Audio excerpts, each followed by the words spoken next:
Hello viewers, welcome back to my YouTube channel. আজকের ভিডিওতে আমি দেখাবো কীভাবে আপনারা গুগল শিট ব্যবহার করতে পারবেন। আমরা যেরকম আমাদের কম্পিউটার মাইক্রোসফট এক্সেল 2007 বা 2010 বা 2019-20 এগুলো ব্যবহার করে থাকি এবং একটি এক্সেলের মাধ্যমে বিভিন্ন ধরনের লিস্ট আমরা তৈরি করে থাকি এবং বিভিন্ন ধরনের লেখালেখির কাজ এবং অফিসিয়াল কাজগুলো করে থাকি।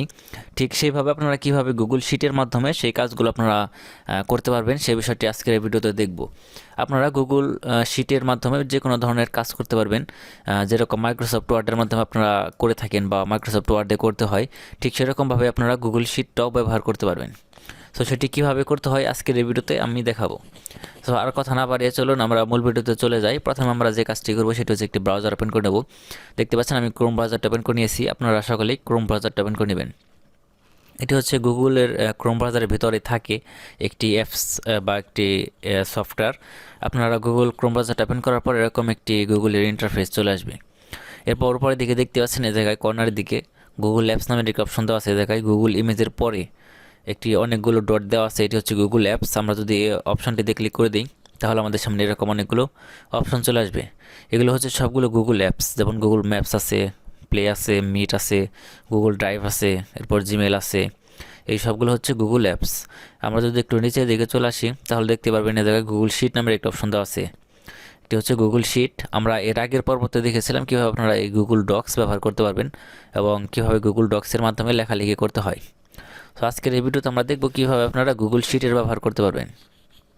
শিটটি ব্যবহার করার জন্য আমরা জাস্ট এই শিটের উপর ক্লিক করে দিলেই আমাদের গুগল শিটটা ওপেন হয়ে যাবে। গুগল শিটটা ওপেন হওয়ার পর আমাদের সামনে এরকম একটি ইন্টারফেস চলে আসবে। আমরা এই জায়গায় কিছু বিষয় দেখতে পারবো বা বিভিন্ন ধরনের অপশন দেখতে পারবো। কোন অপশনের কী কাজ বা কোনটি কীভাবে করতে হয় সে বিষয়টা আপনাদেরকে আমি ক্লিয়ার করে দেবো, যে কীভাবে আপনারা গুগল শিটটি ব্যবহার করতে পারবেন ইজিলিভাবে এবং কীভাবে এডিট করতে হয় কোনো ফাইল বা কীভাবে কোনো ফাইল ডিলিট করতে হয় বা সেভ করতে হয় বা ডাউনলোড করতে হয়, এই বিষয়গুলো বিস্তারিত আমরা জানবো। প্রথম আমরা দেখি গুগল শিটটা কীরকম বা গুগল শিটের ভিতরে কীভাবে প্রবেশ করতে হয়। আমরা গুগল শিটে ক্লিক করার পর আমাদের পেজটি একটু লোডিং নেবে। লোডিং নেওয়ার পর আমাদের শিটটি আমাদের সামনে চলে আসবে। আপনারা সে পর্যন্ত একটু অপেক্ষা করবেন। আপনাদের নেট স্পিড যদি ফাস্ট থাকে তাহলে আপনাদের গুগল শিটটি খুব তাড়াতাড়ি চলে আসবে। গুগল শিটটি চলে আসার পর আমাদের সামনে এরকম একটি ইন্টারফেস চলে আসবে। এটি হচ্ছে আমাদের গুগল শিট। দেখতে পাচ্ছেন কিছু বিষয় দেওয়া আছে দেখায়, যেমন ব্ল্যাঙ্ক দেওয়া আছে, টু ডু লিস্ট, এরপর অ্যানুয়াল বাজেট, মান্থলি বাজেট, এরপর গুগল ফাইন্যান্স ইনভেন্স, বিভিন্ন ধরনের অপশন আমরা এই জায়গা থেকে দেখতে পাচ্ছি। আপনারা যদি চান যে এই জায়গা থেকে যে কোনো একটি টেমপ্লেট নিয়ে কাজ করবেন বা আপনাদের প্রয়োজনীয় টেমপ্লেট এই টেমপ্লেটের মধ্যে দেওয়া আছে, তাহলে আপনারা চাইলে এইগুলো থেকে নিয়ে এডিট করতে পারবেন। যেমন এই জায়গায় চার্ট দেওয়া আছে, এরপর লিস্ট দেওয়া আছে, বিভিন্ন ধরনের একটি আপনারা অলরেডি একটি ফ্রি টেমপ্লেট এই জায়গায় মেক করা আছে। আপনাদের যেটি প্রয়োজন এই জায়গা থেকে নিতে পারবেন, নিয়ে এডিট করতে পারবেন। আর যদি চান যে একদম নতুন একটি ফ্রেশ এবং ব্ল্যাঙ্ক পেজ নেবেন এবং সেটির মাধ্যমে আপনারা লেখালেখি করবেন বা কাজ করবেন, তাহলে সেটি করতে পারবেন। সেটি করার জন্য দেখতে পাচ্ছেন ব্ল্যাঙ্ক নামের একটি অপশন দেওয়া আছে জায়গায় প্লাস আইকনের। এই ব্ল্যাঙ্ক অপশনটিতে আমরা যদি ক্লিক করে দিই তাহলে আমাদের সামনে গুগল শিটের ব্ল্যাঙ্ক পেজটা ওপেন হয়ে যাবে। এটি হচ্ছে আমাদের গুগল শিটের ব্ল্যাঙ্ক পেজ। আমরা এই জায়গায় লেখালেখি করতে পারি। দেখতে পাচ্ছেন আমাদের মাইক্রোসফট এক্সেলের মতো সেই শিট ওপেন হয়েছে। আমরা চাইলে এই ভিতরে লেখালেখি করতে পারি। দেখতে পাচ্ছেন অনেকগুলো বিষয় দেওয়া আছে জায়গায়, যেমন উপরের দিকে কিছু অপশন দেওয়া আছে। আমরা মাইক্রোসফট অফিস এক্সেল যেরকম দেখে থাকি ভিতরের দিকে, সেই অপশনগুলো প্রায় জায়গায় সবগুলো দেওয়া আছে মোটামুটি। আপনারা চাইলে এটির মাধ্যমেই সব কাজগুলোকে চালিয়ে নিতে পারবেন। বিভিন্ন ধরনের অপশন আমরা এই জায়গাতে দেখতে পাচ্ছি, যেমন ফাইল এডিট, ভিউ, ইনসার্ট, এরপর এই জায়গায় কিছু বোল্টের অপশন, কালার চেঞ্জার অপশন, বিভিন্ন ধরনের অপশন এই জায়গায় আমরা থেকে দেখতে পাচ্ছি। আমরা চাইলে সবগুলো সিলেক্ট করতে পারি। এখন দেখতে পাচ্ছেন আমরা এই জায়গায় 1 2 দেওয়া আছে, এটি হচ্ছে আমাদের রো। 1 2 3 4 5 6 লাইন নাম্বার দেওয়া আছে, এগুলো হচ্ছে রো। আর উপরে দিকে দেখতে পাচ্ছেন ABCD, এগুলো হচ্ছে আমাদের কলাম। আমরা যদি ধরেন আমরা রো 5 কলাম বিতে লিখলাম হাই এবং রো 7 বা রো 5-এর ডিতে লিখলাম হ্যালো। জাস্ট এই জায়গায় লিখে দিলাম হ্যালো। আমরা চাইলে এইভাবেই লেখালেখি করতে পারি। আমরা চাইলে হাইটিকে বোল্ড করতে পারি। বোল্ড করার জন্য দেখতে পাচ্ছেন বোল্ড অপশন দেওয়া আছে।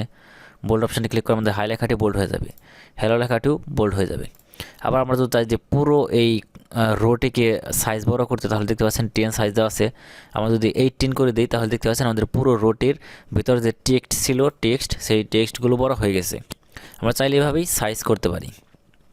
এরপর আমরা তো চাই দেখতে পাচ্ছেন এই জায়গায় কিছু লাইন দেওয়া আছে, এই লাইনগুলো আমাদের গাঢ় হবে আর একটু গাঢ় কালো হবে। তাহলে আমরা এই জায়গা থেকে গাঢ় কালো সিলেক্ট করে তাহলে সেই লাইনগুলো আমরা গাঢ় কালো করে দিতে পারি। এই সবগুলো আমরা সিলেক্ট করে নিলাম। সিলেক্ট করে নেওয়ার পর এই জায়গা থেকে গাঢ় কালোতে ক্লিক করলাম। ক্লিক করার পর দেখতে পাচ্ছেন আমাদের লাইনগুলো আরও গাঢ় হয়ে গেল।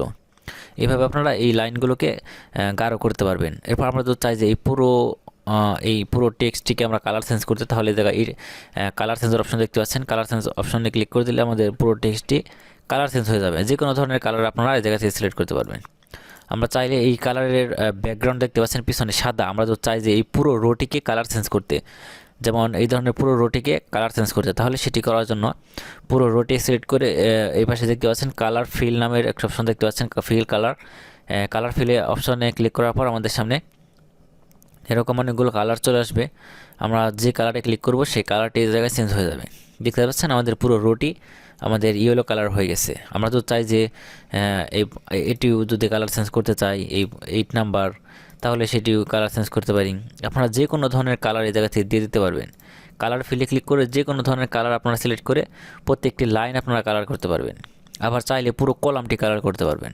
আমি তো চাই যে এই পুরো কলামটি আমরা এই কালার দিয়ে দেবো, তাহলে পারবো। আবার চাইলে আমরা এই পুরো কলামটি এই কালার দিতে পারি। আবার তো চাই যে এই প্রত্যেকটি একবার অল কালারটি আমরা ফিল করে আমরা ইয়েলোতে দেবো, তাহলে দেখতে পাচ্ছেন আমাদের পুরো কলামটি ইয়েলো হয়ে গেছে। আবার চাইলে আমরা এই মাঝখান থেকে যে কোনো ঘর আমরা ফিল করতে পারি কালার দিয়ে। দেখতে পাচ্ছেন আমাদের এই পুরো ফিলগুলো আমরা এই যে কোনো ধরনের কালার দিয়ে ফিল করে দিতে পারি। আমরা চাইলে যে কোনো ধরনের কালার দিতে পারি, ব্ল্যাক দিতে পারি, চাইলে হোয়াইট দিতে পারি, চাইলে যে কোনো ধরনের কালার এই জায়গা থেকে আমরা সিলেক্ট করে দিতে পারি। আপনাদের পছন্দ মতো যে কোনো ধরনের কালার এই শিটে ইউজ করতে পারবেন বা ফিল করতে পারবেন। তাহলে এভাবে আপনারা যে কোনো ধরনের অফিসিয়াল কাজকর্ম করতে পারবেন বা আপনাদের পার্সোনাল যে কাজকর্মগুলো আছে সেই কাজকর্মগুলো এই জায়গা থেকে চালানো যেতে পারে। এরপর এই জায়গা থেকে আরও কিছু অপশন দেখতে পাচ্ছি আমরা, সেটি হচ্ছে যেমন ফাইল দেওয়া আছে বা ডিফল্ট, এটি হচ্ছে আমাদের টেক্সট স্টাইল।